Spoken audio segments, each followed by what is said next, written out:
गुप्तोत्तर काल ईसा की छठी शताब्दी के मध्य शक्तिशाली गुप्त साम्राज्य के पतनोपरांत पुनः भारतीय राजनीति में विकेंद्रीकरण के तत्व प्रबल हो गए।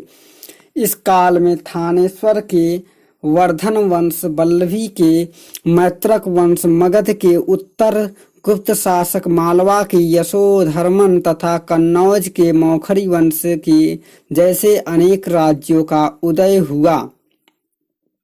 गुप्त साम्राज्य के पतन के पश्चात उत्तर भारत में पुनः एक बार राजनीतिक विकेंद्रीकरण की प्रवृत्ति प्रबल हो गई। संपूर्ण उत्तर भारत में सार्वभौम शक्ति समाप्त हो गई। सार्वभौमिक शक्ति के अभाव में महत्वाकांक्षी लोगों ने विभिन्न छोटे छोटे राजवंशों की स्थापना करना आरंभ किया, जिसमें प्रमुख थे वल्लभी के मैत्रक, मौखरी, उत्तर गुप्त तथा थानेश्वर के वर्धन वंश। वल्लभी का मैत्रक वंश। वल्लभी के मैत्रक वंश की स्थापना का श्रेय भट्टारक को जाता है। मैत्रक वंश के दो प्रसिद्ध प्रारंभिक शासकों भट्टारक तथा घरसेन प्रथम ने ही सेनापति की उपाधि ली। घरसेन प्रथम भट्टारक का उत्तराधिकारी था। अगले 5 शासक द्रोण सिंह, ध्रुवसेन प्रथम, घरपट्ट, गुहासेन तथा घरसेन द्वितीय ने स्वयं को महाराज कहा है। ध्रुवसेन द्वितीय हर्षवर्धन का समकालीन था, उसका दामाद था। ध्रुवसेन तृतीय के काल में भेनसांग ने वल्लभी की यात्रा की थी। ध्रुवसेन चतुर्थ परम भट्टारक महाराजाधिराज परमेश्वर तथा चक्रवर्ती की उपाधि धारण की। भट्टी की इसी दरबारी कवि था। इसके पश्चात मैत्रक वंश का पतन हो गया। इन शासकों के काल में वल्लभी का विश्वविद्यालय शिक्षा का महान केंद्र था।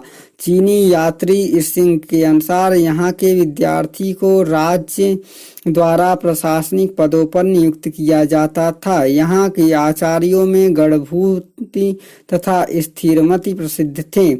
मौखरी वंश।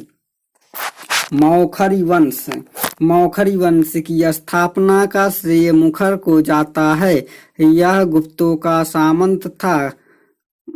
गया से प्राप्त अभिलेख में 3 प्रारंभिक शासक के नाम प्राप्त हुए हैं: यज्ञ वर्मा, शार्दूल वर्मा, अनंत वर्मा। मौखरी वंश के शासक ईसाड़ वर्गा ने महाराजाधिराज की उपाधि धारण की।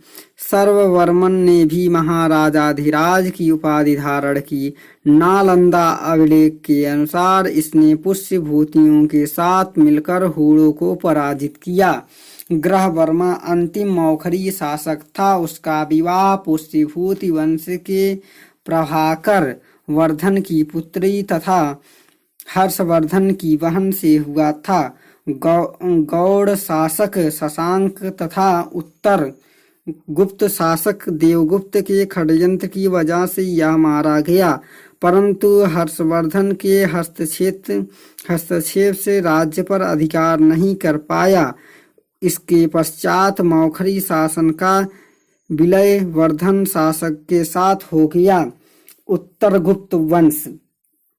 उत्तर गुप्त शासन की सबसे जानकारी के स्रोत में अपसर तथा देववर्मन अभिलेख महत्वपूर्ण है। इस वंश का संस्थापक कृष्णगुप्त था। कृष्णगुप्त को अपसर अभिलेख में नृप कहा गया है। इसके पश्चात हर्षगुप्त शासक हुआ। अगले शासक जीवित गुप्त ने क्षितिज चूड़ामणि को उपाधि ली, परंतु उपयुक्त तीनों शासक गुप्तों के सामंत ही थे। कुमार गुप्त इस वंश का प्रथम स्वतंत्र शासक था। इसने महाराजाधिराज की उपाधि धारण की थी। इसकी लड़ाई मौखरी शासक ईसाड़ वर्मा से हुई थी, जिसमें यह विजयी रहा। दामोदर गुप्त का प्रतिद्वंदी शासक सर्ववर्मा था। महासेन गुप्त ने सुस्मित वर्मन को पराजित किया। अभिलेख के अनुसार प्रभाकर वर्धन की माता महासेन गुप्त ही बहन थी। देवगुप्त का उल्लेख मधुवन तथा वांसखेरा अभिलेख में हुआ है। इससे वर्धन वंश की शत्रुता भी मौखरी शासक ग्रहवर्मा की हत्या के पश्चात प्रभाकर वर्धन के आक्रमण में यह मारा गया था। आदित्य सेन एक शक्तिशाली शासक था। इसने परम भट्टारक महाराजाधिराज की उपाधि ग्रहण की थी। मंदसौर लेख के अनुसार इसने 3 अश्वमेध यज्ञ किए थे। इसी के काल में चीनी यात्री वांग ह्यून से ने 2 बार भारत यात्रा की थी।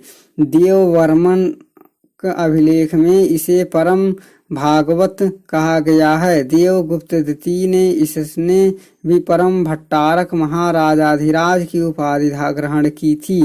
एक चालुक्य अभिलेख में इसे सकलोत्तरपथनाथ कहा गया है। जीवित गुप्त द्वितीय का देववर्मन अभिलेख है। वाकपत के गौरवाहों के अनुसार यशोवर्मन ने जीवित गुप्त द्वितीय को पराजित कर परमवर्ती गुप्त राज्य का अंत कर दिया। मालवा के यशोवर्धन का 530 ईस्वी के आसपास भारतीय राजनीति में उदय हुआ। इसकी राजधानी यशोवर्धन के रिष्ठलपुर लेख मंदसौर तथा मंदसौर प्रशस्ति से होती है। रिष्ठलपुर लेख में यशोधर्मन को अधिराज कहा गया है। इसने हूण नरेश तोरमाड़ को पराजित करने का श्रेय दिया गया है। मंदसौर प्रशस्ति में यशोधर्मन को जतेंद्री कहा गया है। मंदसौर प्रशस्ति के अनुसार उत्तरी भारत के अनेक राज्यों को पराजित कर उसने राजाधिराज परमेश्वर की उपाधि ली। थानेश्वर का वर्धन राजवंश। गुप्त साम्राज्य के पतन के पश्चात हरियाणा के अंबाला जिले के थानेश्वर नामक स्थान पर हर्ष के पूर्वजों ने पुष्यभूति वंश की स्थापना की। बाणभट्ट के अनुसार इस वंश का संस्थापक पुष्यभूति था। उसके पश्चात बने शासकों में नरवर्धन, राजवर्धन और आदित्यवर्धन का उल्लेख केवल राजकीय मोहरों और अभिलेखों से प्राप्त होता है। इसकी उपाधि महाराज थी। संभवतः 500 ईस्वी से 580 ईस्वी के बीच के काल में हूणों अथवा गुप्तों शासकों की या अलग अलग समय पर दोनों की प्रभुता को स्वीकार करने थे। हर्षचरित के अनुसार प्रभाकर वर्धन इस वंश का चौथा शासक था। उसने महाराजाधिराज के साथ परम भट्टारक की उपाधि धारण की।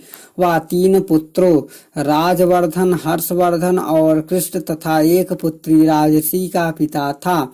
राजसी का विवाह कन्नौज के शासक ग्रहवर्मा से हुआ। प्रभाकर वर्धन की अनेक विजयों का बाणभट्ट ने उल्लेख किया है। उसने 580 से 605 ईस्वी तक राज्य किया। पिता की मृत्यु के पश्चात ज्येष्ठ पुत्र राजवर्धन सिंहासन पर बैठा। सिंहासन पर बैठते ही उसे मालवा के शासक देवगुप्त के विरुद्ध अभियान पर जाना पड़ा। विजयोपरांत जब वह लौट रहा था तो मार्ग में गौड़ के शासक शशांक ने धोखे से उसकी हत्या कर दी।